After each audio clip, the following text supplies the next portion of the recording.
વિદ્યાર્થી મિત્રો, કેમ છો? મજામાં ને? ફરી એક વખત આપ સૌનું સરસ્વતી ગ્રુપ ઓફ એજ્યુકેશનની આ ઓનલાઈન સફરમાં હાર્દિક સ્વાગત છે. વિદ્યાર્થી મિત્રો, આપણે ધોરણ 8 સાયન્સ સબ્જેક્ટમાં ચેપ્ટર નંબર 2 એટલે કે સૂક્ષ્મજીવો મિત્રો અને શત્રુ વિશે હાલ આપણે અભ્યાસ કરી રહ્યા છીએ. લાસ્ટ પાર્ટ નંબર 7 માં આપણે બાળકો રાસાયણિક પદ્ધતિ વિશે મેં તમને કીધું હતું કે હવે આપણે ચર્ચા કરવાની છે. કઈ રાસાયણિક પદ્ધતિ? તો કે ખોરાક છે, બરાબર, એને તમારે સાચવી રાખવો હોય. જેમ આપણે આગળ વાત કરી હતી કે પહેલી છે એને કેરી લીધી હતી તો કેરી બગડી ગઈ થોડા દિવસોમાં, પણ એને યાદ આવ્યું કે એના દાદીમાં છે એને અથાણું બનાવ્યું છે કેરીનું, પણ એ તો બગડતું નથી. કેમ આવું? બરાબર, એટલે મૂંઝવણમાં હતી અને એની મૂંઝવણ પણ આપણે સોલ્વ કરેલી હતી. બસ એવી જ રીતે આજે આપણે પાર્ટ 8 માં હજુ થોડીક આગળ એવી રાસાયણિક પદ્ધતિઓ જોવાની છે કે જેનાથી ખોરાકનો બગાડ થતો અટકે. એવી તમે કઈ કઈ વસ્તુ કરી શકો બાળકો કે જે એમાં ઉમેરવાથી તમારો ખોરાક બગડતો ન થાય અને એ લાંબો સમય ટકી શકે? તો કે એમાંની પહેલી મેથડ છે એટલે કે મીઠા દ્વારા જાળવણી. યસ, મીઠું, નમક, NaCl. મીઠાને વૈજ્ઞાનિક ભાષામાં શું કહેવાય? Sodium chloride, NaCl. એના દ્વારા આપણે જાળવણી આજે જોવાની છે. ઓકે, તો ચાલો જોઈએ. તો કે માંસ તેમજ માછલીની જાળવણી, બેક્ટેરિયાની વૃદ્ધિ અટકાવવા માટે મીઠું એમાં ઉમેરવામાં આવે છે. હવે બાળકો તમે વિચારો, માછલી હોય, માછલી એ કઈ રીતે ઉત્પાદન થતું હોય? તો કે પહેલા દરિયામાં માછલી હોય. હવે અહીંયા શું હોય તો કે માછીમારો દરિયામાં જાય ઊંડે સુધી, ઈ ઝાડ નાખે ને એમાં માછલી પકડે. હવે એ દરિયામાં પકડાઈ ગઈ હોય એ માછલી 6 થી 7 દિવસ તો અહીંયા એને સુકાવા દેવી પડે દરિયા કિનારે. જો તમે કોઈ દરિયા કિનારેની બાળકો વિઝિટ લીધી હોય ને તો અહીંયા તમે જોજો, અહીંયા માછલી ઘણી બધી એમને નીચે પડી હશે. બરાબર, એ શું હોય, લેતામાં પડી ગઈ હોય એટલે એક પછી એક ઉપાડે નહીં, કારણ કે એની પાસે ઘણી બધી માછલી હોય. તો અહીંયા 5 થી 6 દિવસ સુકાય પછી અહીંયાથી જે તે માછલીની માર્કેટ હોય. જો તમે કોઈ જોઈ હોય તો અધરવાઇઝ નકર તમે આપણે મૂવીમાં કે સિરિયલમાં, ટીવીમાં એમાં ક્યાંક આપણે જોઈ જ હોય માછલીની માર્કેટ હોય, આમ ટીંગાતી હોય. બરાબર, જેમ આપણે નોર્મલી શું હોય તો કે ગુજરાતમાં બહુ ઓછું જોવા મળે, પણ તમે જેમ ગુજરાતની બહાર જાઓ તો અહીંયા વધુ જોવા મળે. આપણે જેમ શાકભાજીની રેકડી ઊભી એવી રીતના એની માર્કેટ આખી હોય. બરાબર, તો અહીંયા 1 થી 2 દિવસ એટલે ટોટલ અંદાજિત 10 દિવસ થઈ જાય. તો શું તમે વિચારો, કોઈ વસ્તુ હોય, બરાબર, આ તો બધા સજીવ છે પાછા અને એને આપણે માર્યા હોય. માંસ છે કોઈ પણ પ્રાણીનું કે વગેરે, બરાબર, માછલી છે, આ શું 10 દિવસ ટકી શકે? પ્રશ્ન છે. નો ટકી શકે. સ્વાભાવિક છે, એવું કોઈ ખોરાક નથી કે 10 દિવસ આટલા લાંબા સમય સુધી ટકી શકે. આ કઈ ચોકલેટ વેફર નથી કે 10 દિવસ એમને મળે. હા, એટલે શું કરવું પડે તો કે એમાં મીઠું નાખી દેવામાં આવે, નમક, જેથી શું થાય, એનો બગાડ થતો અટકે. આગળ જોઈએ.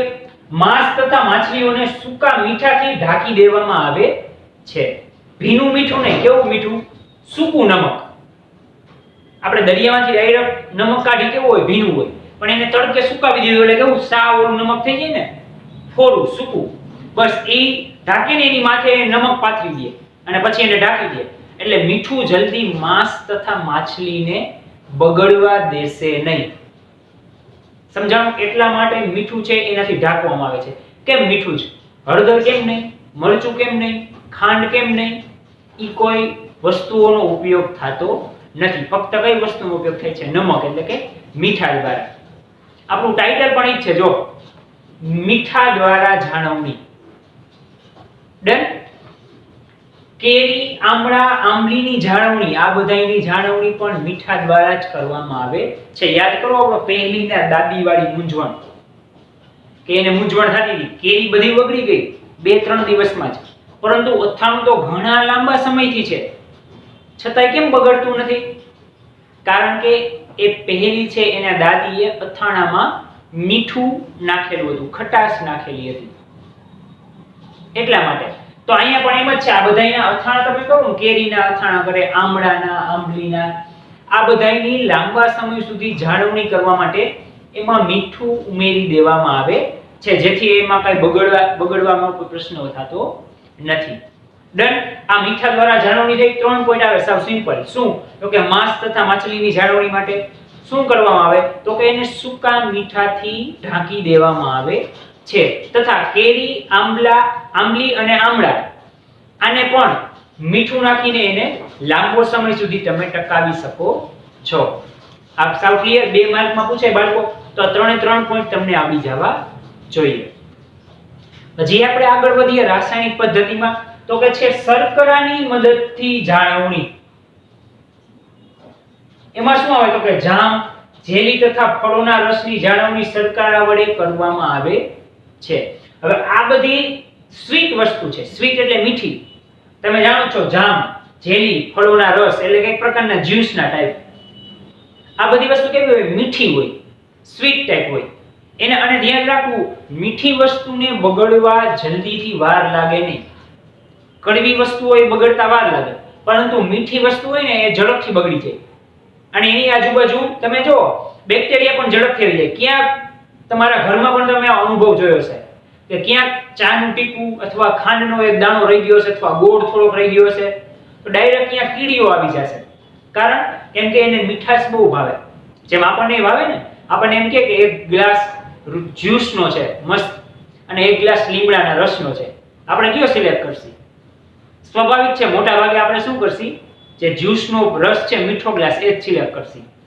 તો પછી કીડીઓ એ જ સિલેક્ટ કરે ને, બરાબર? તો આ બધાને બગડતા અટકાવવા માટે એમાં શર્કરા ઉમેરી દેવામાં આવે છે.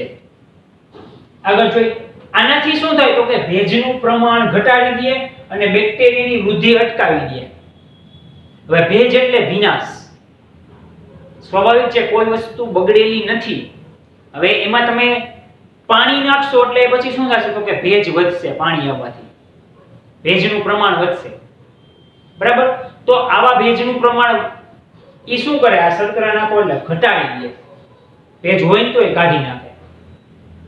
બીજું, અને એનામાં જે બેક્ટેરિયા હશે એની વૃદ્ધિ આપમેળે અટકી જશે. વૃદ્ધિ એટલે તો કે મોટા થવા. એને એનો ખોરાક મળશે. આ બધી વસ્તુ સ્વાભાવિક છે મોટા થવાના જ છે. આપણે કેમ વર્ષે ને વર્ષે મોટા થતા જઈએ છીએ દિવસ પ્રતિ દિવસ.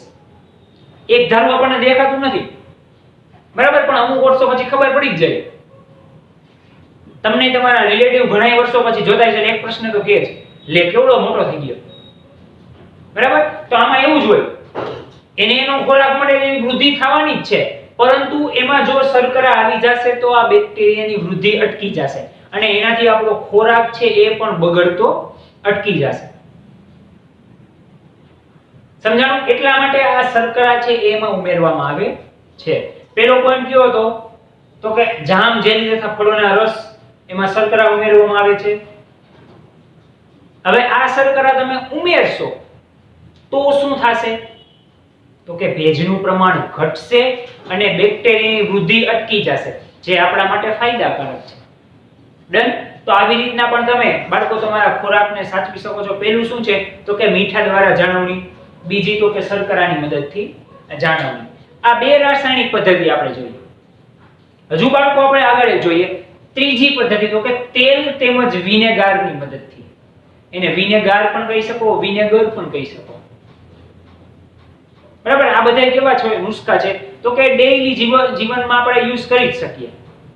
આ મીઠું, આ શર્કરા, તેલ, વિનેગર, આ બધી વસ્તુ તમારે બહાર ગોતવા ન જવી પડે, તમારા કિચનમાં મળી જ જાય. કારણ કે આપણે રોજબરોજના જીવનમાં યુઝ કરતા જ હોઈએ છીએ, બરાબર? ઓકે, એટલે તમારે પણ આ ક્યારેય ટ્રાય કરવી હોય તો તમે કરી શકો છો. અથાણાને બગડતા અટકાવે છે કારણ કે બેક્ટેરિયા તેલ તથા વિનેગરની હાજરીમાં મૃત્યુ પામે છે. આપણે જોયું કે સામાન્ય કેરી હતી બગડી ગઈ હતી, એમાં ઈયળ જીવાત આવી ગઈ હતી, પરંતુ ઈ જ કેરીનું અથાણું હોય તો બગડતું નથી. કારણ કે તમે અથાણાની બરણી હોય તો જોજો એમાં સાથે સાથે તેલ પણ નાખેલું હશે અને એના મસાલામાં વિનેગાર પણ હશે. તો આ બધા શું કરે છે? તો કે બેક્ટેરિયાને અટકાવતા નથી. શું કરે? બેક્ટેરિયાનો નાશ જ કરી નાખે છે. એવી રીતના અટકાવે, એટલે એ ક્યારે બગડતું નથી. લાંબા સમય સુધી એ અથાણું છે 5 થી 6 મહિના સુધી ચાલી શકે છે, કારણ કે એમાં તેલ અને વિનેગર આવશે. એ બેક્ટેરિયાને અટકાવી દેશે, અંદર એની હાજરી જ નહીં થવા દે, એન્ટ્રી જ નહીં આપે. એન્ટ્રી આપે તો કાંઈ થાય ને. વળી આગળ જોઈએ આપણે, શાકભાજી, ફળ, માછલીની જાળવણી પણ આ પદ્ધતિથી થાય છે. બરોબર, શાકભાજી હોય, ફળ હોય, માછલી હોય, એમાં પણ તમે તેલ તથા વિનેગર નાખી શકો અને એને નાખીને તમે લાંબા સમય સુધી એને સાચવી શકો છો. આ બે જ પોઈન્ટ હતા, સાવ સિમ્પલ. આગળ આપણે જોઈએ ગરમી તેમજ ઠંડીથી સારવાર. હવે ખાલી એવું નથી કે આ બધી વસ્તુથી જ આપણે આપણા ખોરાક હોય ને સાચવી શકીએ છીએ, પરંતુ આપણે બાળકો સાથે સાથે ઋતુનું પણ ધ્યાન રાખવું પડે. અત્યારે કઈ સીઝન ચાલુ છે તો એ પ્રમાણે આપણે ખોરાકને રખાય, એ પ્રમાણે આપણે એને જાળવણી કરવી પડે, એ વસ્તુ પણ આપણે ખાસ જોવી પડે.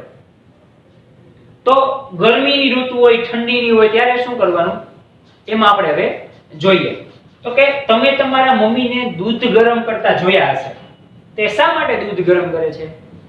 યસ, આ તમારા માટે ક્વેશ્ચન છે. જો અહીં ક્વેશ્ચન માં તમે જાણો છો કે આપણે દૂધ લેતા હોય, બરાબર, ઘણાય દૂધ ડેરીએથી લેતા હોય, ઘણાયના ઘરે દૂધ વાળો આવતો હોય, એવી રીતના આપણે દૂધ લેતા હોય.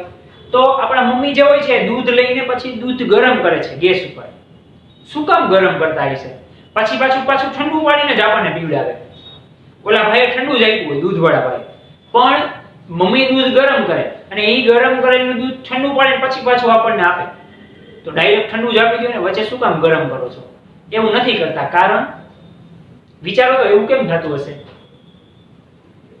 કારણ કે એ જે ઠંડુ કરેલું દૂધ હોય એમાં અમુક પ્રકારના બેક્ટેરિયા રહી ગયા હોય છે અને એને તમે ઈ પછી ઠંડા કરેલા દૂધને થોડી ગરમ કરો તમે તો એ બેક્ટેરિયા શું થઈ જાય?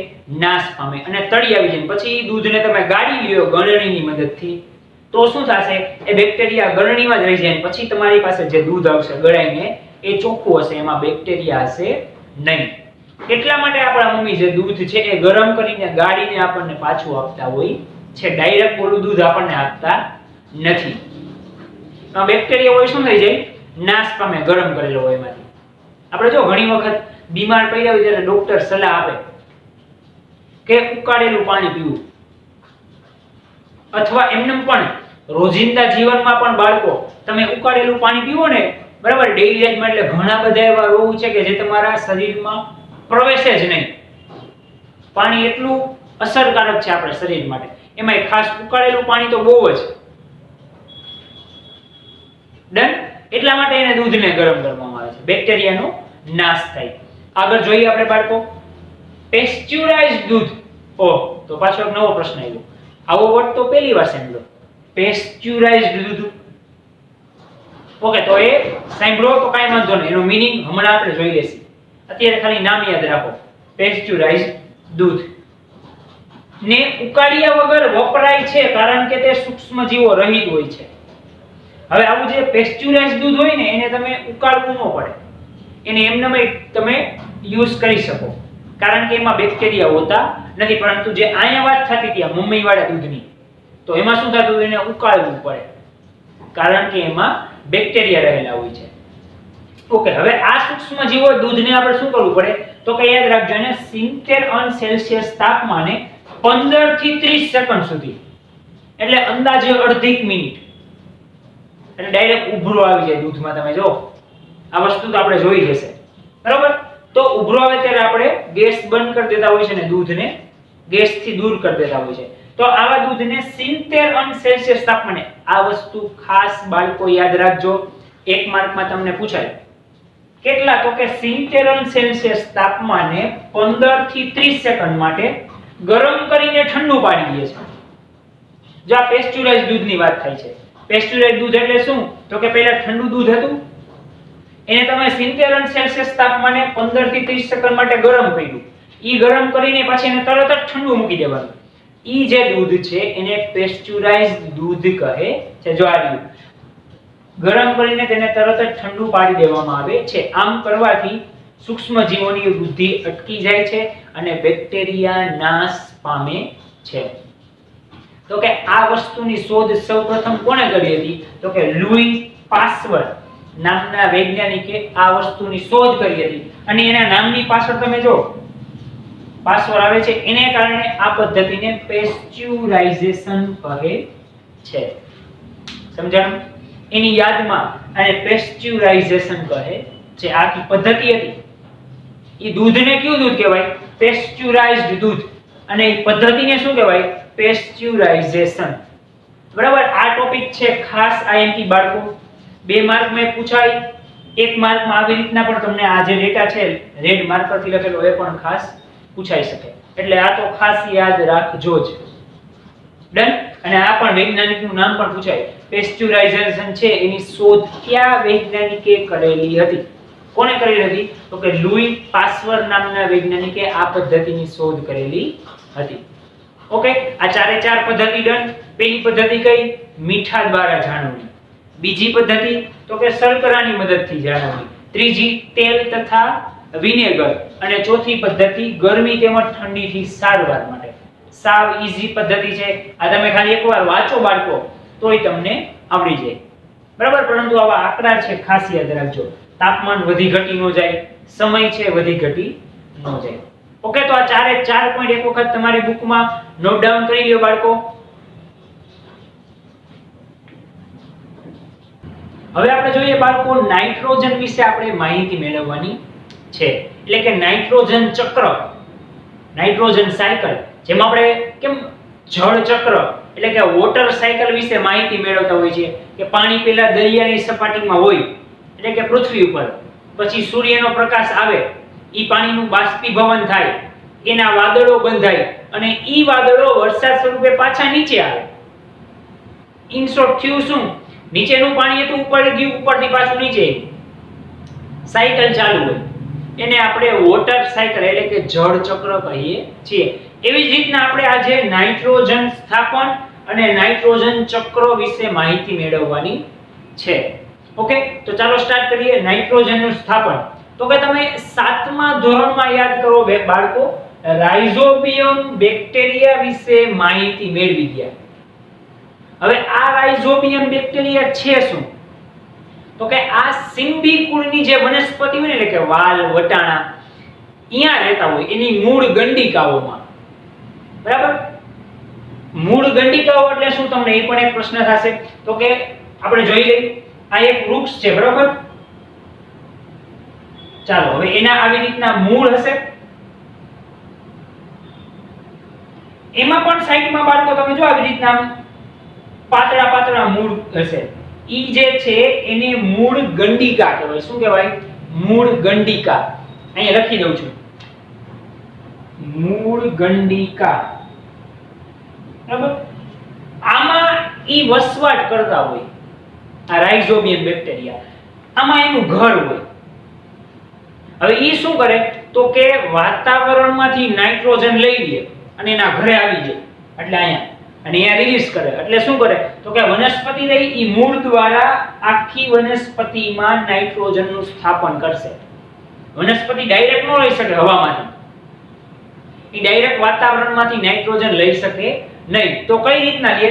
તો કે આ રાઇઝોબિયમ બેક્ટેરિયાની મદદથી લે. આ ચર્ચા આપણે ઓલરેડી બાળકો આગળ કરી ગયા હતા. બરાબર? અને એના વિશે તમે માહિતગાર જ છો. ઓકે, ઘણી વખત વીજળીના ચમકારાથી પણ વાતાવરણમાં નાઇટ્રોજનનું સ્થાપન થતું હોય છે. જે ધુમાડા નીકળે ને એ શું હોય? નાઇટ્રોજન હોય. આ ઉપરાંત બાળકો તમને એક ફેક્ટ કહું, આપણે જે ટચાકિયા ફોડી છે, મતલબ આ બરોબર, આ જે ટચાકિયા આ જે તમે ફોડો ને એમાંથી પણ નાઇટ્રોજન રિલીઝ થાય. એમાં વચ્ચે આ જે બે ભાગ હોય ને હાડકામાં, એમાં વચ્ચે નાઇટ્રોજન ગેસ રહેલો હોય છે. બરાબર? આગળ જોઈએ આપણે. તો કે નાઇટ્રોજનની માત્રા પણ વાતાવરણમાં સ્થિર છે. તો કે કઈ રીતના સ્થિર? પ્રશ્ન ઉદ્ભવે કે ભાઈ આ બેક્ટેરિયા તો યુઝ કર્યો હતો. આ ઉપરાંત એવું નથી આ બેક્ટેરિયા યુઝ કરે, ઘણી જગ્યાએ યુઝ થતો હોય. તો એ સ્થિર કેમ? વધુ ઓછો કોક તો લઈ લે તો ઓછો થવો જોઈએ ને, પણ એવું થતું નથી. કારણ તો કે એના વિશે આપણે માહિતી આમાં મેળવીશું. આમાં એટલે કેમાં? નાઇટ્રોજન ચક્ર એટલે કે નાઇટ્રોજન સાયકલમાં. આ પ્રશ્ન ઓલા જળ ચક્ર જેવો જ છે. ઓમાં પાણી ઉપરથી નીચે આવતું, આમાં નાઇટ્રોજન એવી રીતના વપરાય પાછો ક્યાંકથી આવી ગયો. ઓકે, ચાલો સ્ટાર્ટ કરીએ નાઇટ્રોજન સાયકલ. પેલી માહિતી તો એક ખાસ યાદ રાખવા જેવી કે વાતાવરણમાં સૌથી વધુ વાયુ કોઈ હોય તો એ છે નાઇટ્રોજન. અને કેટલો? તો કે 78%. આ આંકડો ખાસ યાદ રાખજો, એક માર્કમાં પૂછાય. 78% નાઇટ્રોજન વાયુ સ્વરૂપે વાતાવરણમાં રહેલો છે. આ જ વસ્તુ તમારે 9મા ધોરણમાં પણ બાળકો આવશે. આ જ ટોપિક આવશે ચેપ્ટર નંબર 14 માં નૈસર્ગિક સ્ત્રોતોમાં. શું? તો કે નાઇટ્રોજન ચક્ર. એમાં ઓક્સિજન ચક્ર આવશે, નાઇટ્રોજન ચક્ર આવશે, કાર્બન ચક્ર આવશે, જળ ચક્ર આવશે. ઈ બધા ચક્રમાં એક ચક્ર આ પણ આવશે. અને થોડુંક ડિટેલમાં હશે, સાવ આટલી ગમતી માહિતી નહીં હોય. આનાથી હજી થોડાક 2-4 પોઈન્ટ વધારે હશે. ઓકે, ચાલો એ આપણે ત્યારે જોશું, પરંતુ અત્યારે ખાસ એક પોઈન્ટ યાદ રાખવા જેવો, વાતાવરણમાં શું? તો કે 78% નાઇટ્રોજન વાયુ રહેલો છે. આગળ આપણે જોઈએ તો કે આ ઉપરાંત નાઇટ્રોજન વાયુ ક્યાં કે? તો કે પ્રોટીન, ન્યુક્લિક એસિડ તેમજ વિટામિનમાં તે હાજર હોય છે. આ બધામાં નાઇટ્રોજન વાયુ હોય જ. પ્રોટીન, વિટામિન તો આપણે જીવન જરૂરિયાત માટેની વસ્તુ છે. આપણે કંઈક ને કંઈક એવી વસ્તુ ખાતા જોઈએ કે જેમાંથી પ્રોટીન, વિટામિન મળે, તો એ બધામાં નાઇટ્રોજન વાયુ રહેલો જ હોય. આગળ જોઈએ, વનસ્પતિ અને પ્રાણીઓ નાઇટ્રોજનનો સીધો ઉપયોગ કરી શકતા નથી.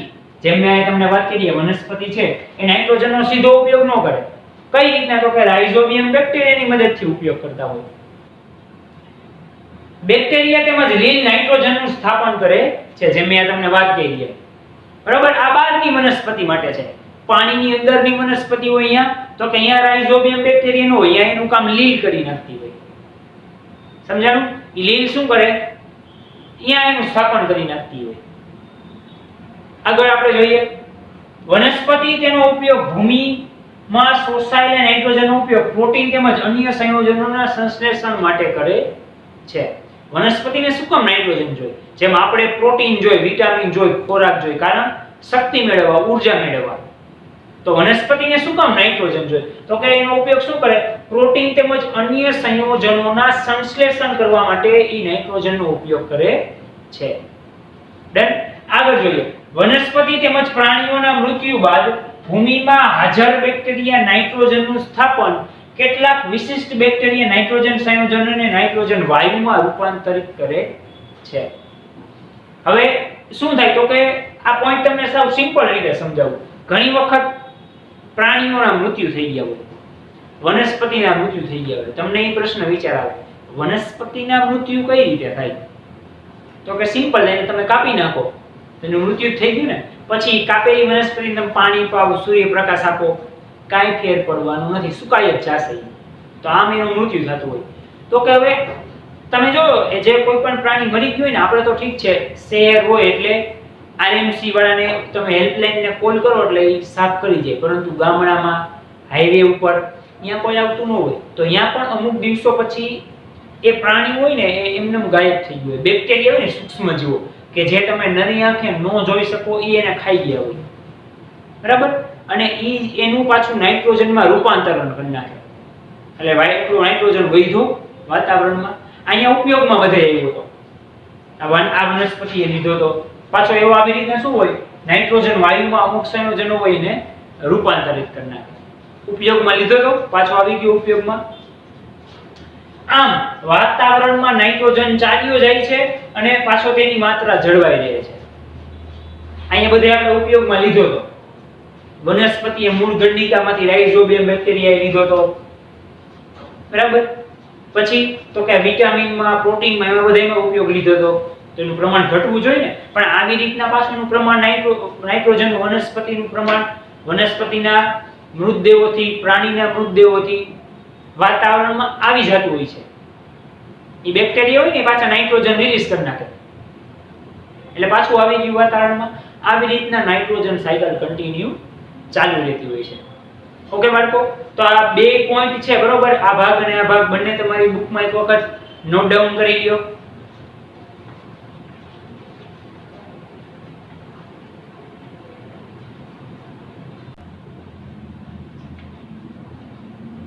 ઓકે બાળકો, તો અહીંયા આપણું ચેપ્ટર નંબર 2 એટલે કે બેક્ટેરિયા, સૂક્ષ્મ જીવો અને મિત્રો કમ્પ્લીટ થાય છે. આઈ હોપ કે તમને આ ચેપ્ટરમાં બહુ મજા આવી હશે, કેમ કે તમે અવનવા બેક્ટેરિયા વિશે જાણ્યું, અવનવી પદ્ધતિઓ વિશે જાણ્યું. બરોબર?